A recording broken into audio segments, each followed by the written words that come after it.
حضرت سیدنا ابو موسیٰ اشعری کہتے ہیں کہ میں نے نا مال غنیمت کی صفائی کی تو 1 دینار مجھے نا کہیں پڑا ہوا مل گیا، تو فرماتے ہمیں اجازت ہوتی تھی کہ 1 دینار ہم اپنی مرضی سے کہیں خرچ کر سکتے تھے۔ اگر آپ ناراض نہ ہوں تو ہمارے ہاں جب چیئرمین صاحب، ناظم صاحب ٹھیکے دیتے ہیں تو ٹھیکیدار ان کا چھوٹا بھائی ہوتا ہے، یا چچا کا بیٹا ہوتا ہے، یا خالہ کا بیٹا ہوتا ہے۔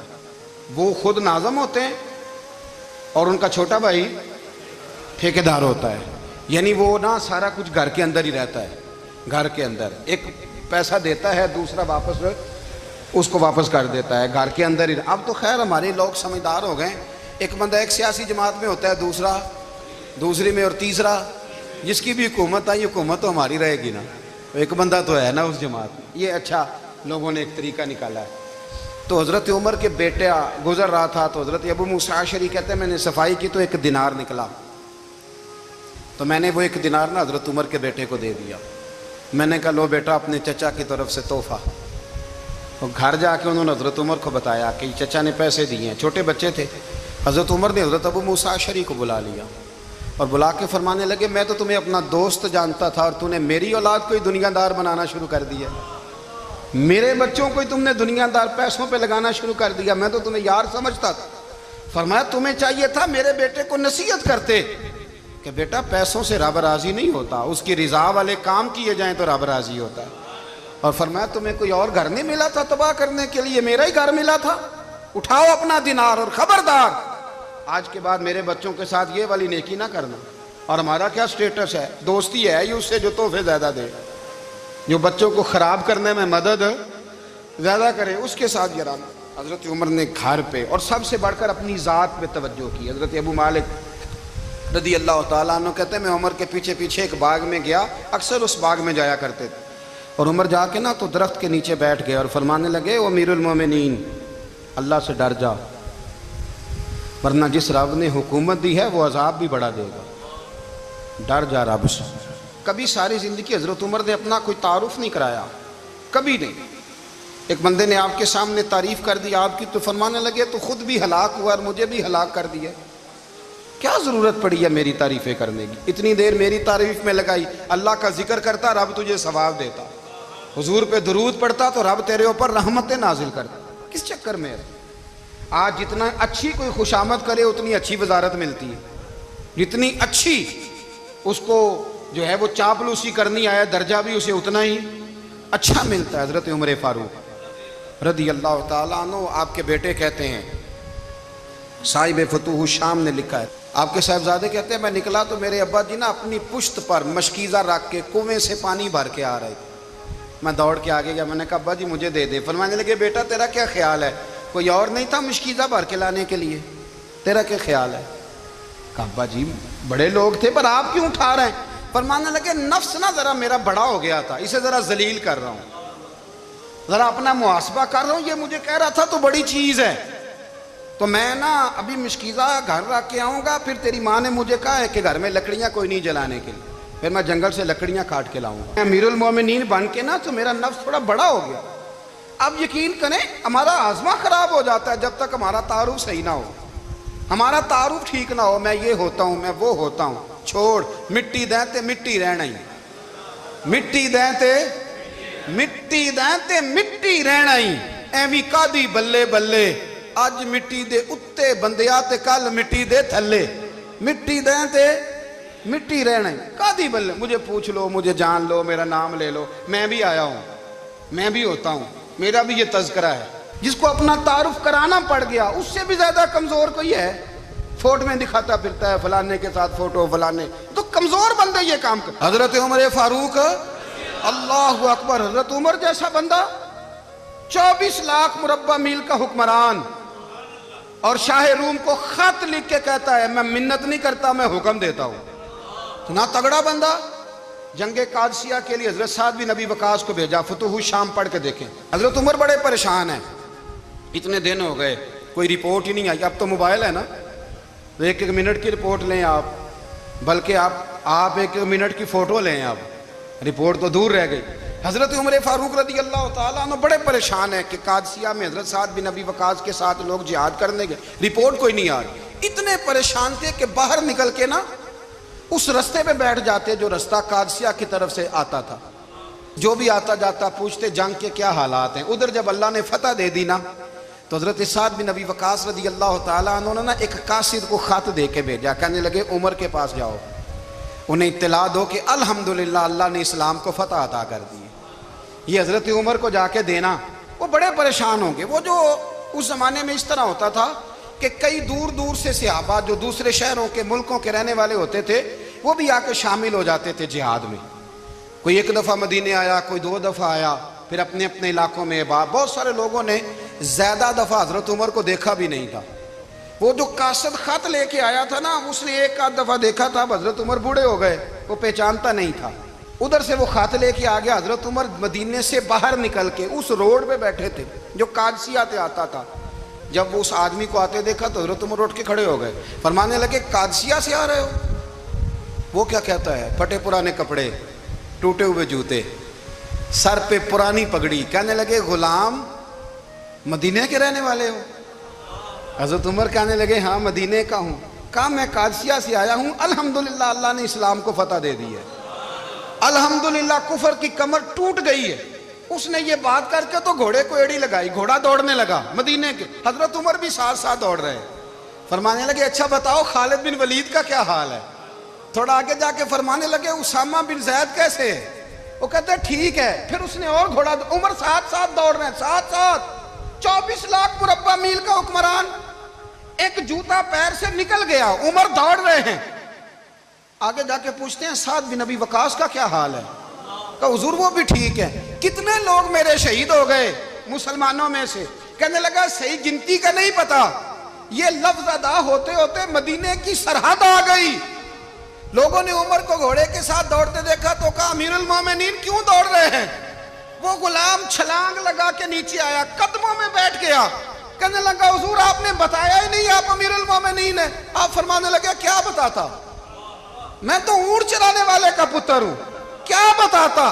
وہ عمر ہوں جس نے اپنے گناہوں کا حساب دینا ہے. کیا بتاتا؟ جو سعد بن ابی وقاص کو جہاد پہ بھیج کے خود بزدلوں کی طرح گھر میں بیٹھا ہے. کیا بتاتا؟ کوئی حیثیت نہیں, کوئی تار. تو نے اچھا کیا, تو مجاہد تھا, مجھے ساتھ ساتھ دوڑایا, تو نے اچھا کیا. جتنے لوگ تھے چیخے مار کے رونے لگے.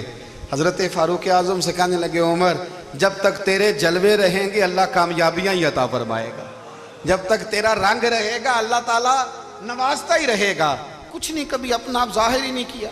بہت بڑے تھے, بہت بڑے تھے حضرت عمر, بڑے تھے. حضرت ابو رافع غلام تھے, قرآن پاک بڑا سونا پڑھتے تھے. حضرت عمر جب بھی انہیں ملتے کہتے ابو رافع تو عمر سے اچھا ہے, قرآن بڑا شاندار پڑھتا ہے.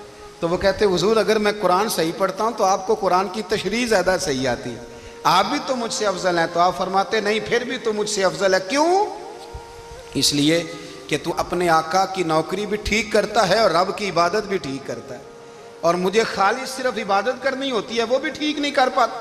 ساری زندگی اپنا محاسبہ, ساری زندگی اپنے گریبان میں دیکھا, ساری زندگی اپنے آپ کو پرکھا, اپنے آپ کو ٹٹولا. 62 سال عمر بیت گئی. حضرت حذیفہ بن یمان ایک صحابی تھے, میرے نبی کریم علیہ السلام نا ان سے راز کی باتیں کرتے تھے. ہر بندے کا ہاضمہ ٹھیک نہیں ہوتا, سب سے راز کی بات نہیں کرنی چاہیے. حضرت حذیفہ بن یمان کہتے ہیں حضور راز کی باتیں بتاتے. مدینہ منورہ میں جو منافقین تھے ان کی لسٹ بھی نبی پاک نے حضرت حذیفہ بن یمان کو دی تھی. جب کوئی مشکوک آدمی مر جاتا نا تو صحابہ کہتے ہیں ہم دیکھتے اگر حضرت حذیفہ نے جنازہ پڑھا ہے تو ہم بھی جنازہ پڑھ لیتے. نبی پاک نے بھی کچھ جنازے نہیں پڑھے. ترمذی میں ہے, فرمایا عثمان سے جو بغض رکھے اس کا جنازہ نہیں پڑھیں گے. حضرت حذیفہ بن یمان اگر جنازہ پڑھتے تو لوگ پڑھتے, وہ نہ پڑھتے تو لوگ جنازہ نہ پڑھتے. حضرت حذیفہ بن یمان کہتے ہیں جناب عمر فاروق کی خلافت کے آخری ایام تھے, کچھ دنوں کے بعد وہ شہید ہو گئے. فرماتے آدھی رات کا وقت تھا, میں گھر میں سویا تھا بڑا بے فکر, اچانک میرے دروازے پہ دستک ہوئی, میں گھبرا کے اٹھا. اتنی رات کو کون آیا؟ کہتے ہیں قربان جاؤں, دروازے پہ گیا تو امیر المومنین فاروق اعظم دروازے پہ. میں نے کہا عمر کوئی حکم تھا تو مجھے بلا لیتے. کہنے لگے میں نا امیر بن کے نہیں آیا, تیرا ویر بن کے آیا ہوں. امیر المومنین کی حیثیت سے سرکاری کام سے بلاتا تو وہاں بلاتا، مجھے ایک ذاتی کام پڑ گیا۔ کہتے ہیں میں نے عمر کو گھر کی اندر بلا کے چارپائی پہ بٹھایا، میں نے کہا حضور میں غریب آدمی ہوں، میں کیا آپ کے کام آ سکتا ہوں؟ تو کہتے ہیں انہوں نے نا مجھے ساتھ بٹھا لیا، پھر میرا ہاتھ پکڑ لیا، کہنے لگے تو عمر کو جانتا ہے؟ عمر جھوٹ نہیں بولتا، تو جانتا ہے عمر وعدوں کا پکا ہے؟ کہا حضور جانتا ہوں۔ کہا میں اس وقت آیا ہوں جب دیکھ بھی کوئی نہیں رہا۔ حضرت حذیفہ بن یمان کہتے ہیں پریشان ہو گیا، حضور پہلیاں نہ بجھوائے، مہربانی کر بتائیں کدھر آئے ہیں؟ تو حضرت عمر فاروق فرمانے لگے 62 سال کا ہو گیا ہوں، 63 میں چل رہا ہے، داڑھی سفید ہو گئی ہے، پھل پک گیا، اٹھ فریدہ ستیا، داڑھی آ گئی پور، اگا نیڑے آ گئی، پچھا رہ گئی دور، اب قبر اشر کا معاملہ صاف نظر آنے لگا ہے۔ کہا حضور مجھ سے کیا چاہتے ہیں؟ حضرت عمر رو پڑے، کہنے لگے آج میں عشاء کے بعد نکلا ہوں تو نبی پاک کے صحابہ مجھے نیک کہہ رہے تھے، پھر میں نے بچوں کی ماں سے اور بچوں سے بھی پوچھا ہے، وہ بھی مجھ سے راضی ہیں، پر حذیفہ تیرے ساتھ نبی پاک راز کی باتیں کرتے تھے، سچ بتا کہیں عمر کا نام منافقوں میں شامل تو نہیں؟ سچ بتا ان منافقین میں تو شامل نہیں، کہیں اوپر سے تو نہیں سارا کچھ؟ حضرت حذیفہ بن یمان کہتے ہیں میں باپ کے مرنے پہ اتنا نہیں رویا جتنا عمر کے سوال پہ رویا۔ میں قدموں میں بیٹھ گیا، میں نے کہا نہیں عمر یہ تو میں نے نہیں سنا، لیکن یہ میں نے نبی پاک سے ضرور سنا ہے کہ میرے بعد اگر کوئی نبی ہوتا تو عمر ابن خطاب ہوتا۔ یہ میں نے اپنے کانوں سے سنا ہے کہ عمر جس گلی سے گزرے شیطان رستہ بدل جاتا ہے۔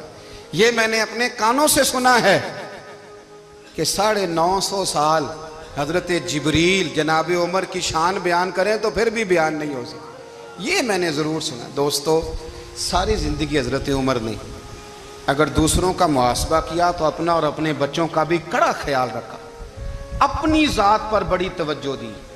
جو لوگ اپنا بھول جاتے ہیں نا، ہمیں اپنی صحت کا بڑا خیال ہے لیکن اپنی روحانی زندگی کا کوئی خیال نہیں ہے، قلبی زندگی کا کوئی تصور نہیں ہے۔ آپ یقین کریں موٹا آدمی کمزور ہونے کے لیے جدوجہد کر رہا ہے، کمزور طاقتور ہونے کے لیے، لیکن جس کو کتنے دن بیت گئے اللہ رسول کی یاد میں رویا ہی نہیں، کتنے دن بیت گئے نعت سننے کو دل ہی نہیں چاہا، جسے مہینوں بیت گئے اور قرآن پاک کی طرف نظر ہی نہیں گئی، وہ فکر مند ہی نہیں۔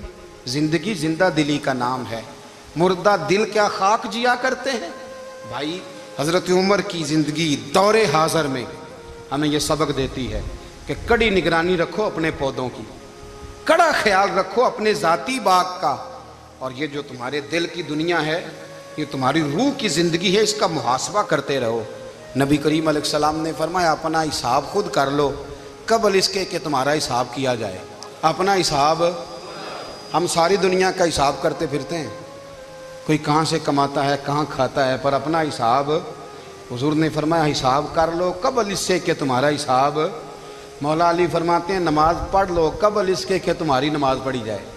اپنا محاسبہ کریں، تھوڑا سا نا اوپر دائیں بائیں دیکھنے کی بجائے تھوڑی سی گردن جھکا کے نا، درویش کہتے ہیں برے بندے نو میں لبن ٹریا تے جگ تے ملیا نہ کوئی، اپنے اندر چاتی پائی تے میتھوں برا نہ کوئی۔ تھوڑی سی اپنی طرف توجہ دیں۔ ہم نا بے چین وقت گزار رہے ہیں، بے قرار ہیں، بے سکون ہیں، سبب یہ ہے کہ ہم نے نا اپنا حساب کرنا چھوڑ دیا ہے۔ حساب کرو گے، بے حساب تو بندہ روٹی کھا لے تو بیمار ہو جاتا ہے، اور اگر زندگی بے حساب گزرے، گناہوں کا حساب ہی نہ کیا جائے، تقوی کی طرف توجہ ہی نہ کی جائے، تو پھر زندگی دشوار ہو جاتی ہے۔ ہمیشہ مدحت خیر الانام میں گزرے۔